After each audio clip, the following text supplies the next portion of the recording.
ही भारत में लागू किया गया, जिसे हम माता पिता एवं भरण पोषण एवं कल्याण अधिनियम 2007 के नाम से जानते हैं।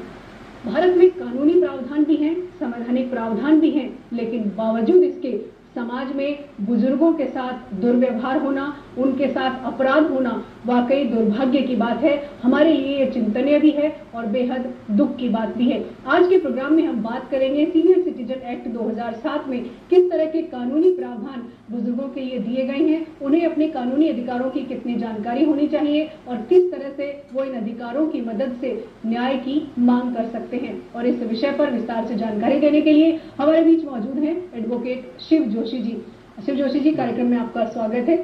एडवोकेट शिव जोशी राजस्थान उच्च न्यायालय में अधिवक्ता हैं और काफी लंबे समय से आप अनेकों तरह के मामलों को आप डील कर रहे हैं। शिव जोशी जी, मैं इस एक्ट पर बात करूं उससे पहले कुछ आंकड़े हमारे दर्शकों को भी बताना चाहूंगी और आपकी भी नॉलेज में लाना चाहूंगी ताकि हम ये समझ पाएं कि बुजुर्गों की हमारे भारत में क्या स्थिति है। सबसे पहले हम अगर जनसंख्या की बात करें तो हमारे भारत में जनगणना 2011 के अनुसार बुजुर्गों की जो जनसंख्या है वो है 103.8 मिलियन, यानी लगभग 10.38 करोड़ बुजुर्ग 2011 की जनगणना के अनुसार हैं और ये टोटल पॉपुलेशन का 8.6% है।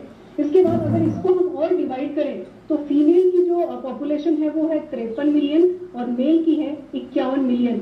रूरल में ये 71% होता है, अर्बन में 29%। ये हम पॉपुलेशन की बात करें तो एक बहुत बड़ी आबादी बुजुर्गों की हमारे भारत में मौजूद है, तो अधिकार भी उस तरह से बुजुर्गों को मिले हुए हैं। सबसे पहले इस कानून के कुछ मुख्य प्रावधान आपसे जानना चाहेंगे, ये कानून क्या कहता है?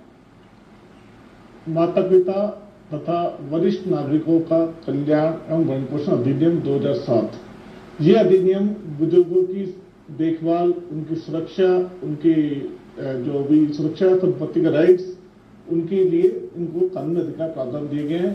ये अधिनियम 31 दिसंबर 2007 को गजट नोटिफिकेशन लागू हुआ था, जो कि 2008 में ये प्रवर्तनीय हो गया। इस अधिनियम के तहत माता पिता और वरिष्ठ नागरिकों की सुरक्षा, देखभाल और सहायता के लिए प्रावधान दिए गए। सबसे पहले तो मैं आपको बताना चाहूंगा वरिष्ठ नागरिक कौन है। जी।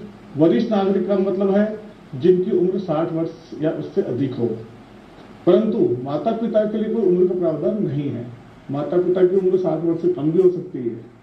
अब इसमें जैसे माता पिता वरिष्ठ नागरिकों के लिए ये प्रावधान दिए गए कि उनकी संपत्ति एवं उनके बच्चे हड़प देते हैं धोखे से या उनके साथ दुर्व्यवहार करते हैं, उनका परित्याग करते हैं, तो वो कहाँ जाए, इस कानून के प्रावधान के तहत न्यायालय में आवेदन कर सकते हैं और न्याय की मांग कर सकते हैं, अपने अधिकारों की सुरक्षा कर सकते हैं। जी, बहुत ही अहम जानकारी शिव जोशी जी आपने दी है।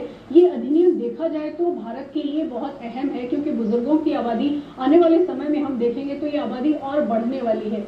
हम अगर सामाजिक न्याय एवं अधिकारिता मंत्रालय की एक रिपोर्ट का जिक्र करें जो कि भारत की बुजुर्गों की स्थिति बयां करती है, 2022 की रिपोर्ट है, इसमें कहा गया है कि 47% बुजुर्ग आर्थिक रूप से परिजनों पर निर्भर हैं। जिस दुर्व्यवहार की बात की कि कई बार देखभाल भी नहीं करते हैं बच्चे और उन्हें जो भरण पोषण के लिए जो राशि मिलनी चाहिए वो भी उन्हें नहीं मिलती है, तो 47% बुजुर्ग जो है वो आर्थिक रूप से अपने परिजनों पर निर्भर हैं और इनमें से 34% पेंशन या फिर नकद हस्तांतरण पर निर्भर हैं और 40% लोग ऐसे हैं जो सीनियर सिटीजन होने के बावजूद भी यथासंभव काम करने की इच्छा जाहिर करते हैं। और अब एक और दुर्भाग्यपूर्ण जो डेटा है वो चौंकाने वाला है।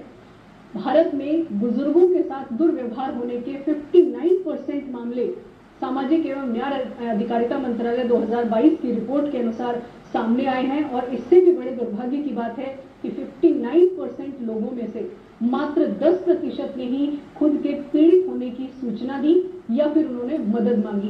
तो यहाँ पर मेरा सवाल आपसे ये रहेगा शिव जोशी जी कि दुर्व्यवहार तो होता है, ये आंकड़े भी बता रहे हैं और मैं आगे एनसीआरबी के भी डेटा मैं शेयर करूंगी, लेकिन ये सोच कैसे हो जाती है जो माता पिता कठिन परिश्रम से या अपनी ख्वाहिशों को परे रख के वो बच्चों की परवरिश करते हैं और एक समय पर आने पर बच्चे भी अपने माता पिता के साथ इस तरह का दुर्व्यवहार कर रहे हैं और वरिष्ठ जनों के साथ और भी तरह के क्राइम हो रहे हैं। तो क्या सोशल इकोनॉमिक फैक्टर क्या है हमारी सोसाइटी के, आप किस नजरिए से देखते हैं? देखिए, प्राचीन काल में जब बच्चे होते थे तो बड़ी खुशी मनाई जाती थी, मिठाइयां बांटी जाती थी, फिर उनकी पूरी माता पिता अपनी पूरी मेहनत करके अपने बच्चों का पालन पोषण करते हैं, उनकी शादी ब्याह करते हैं और जब शादी ब्याह होने के बाद जब बेटे बहू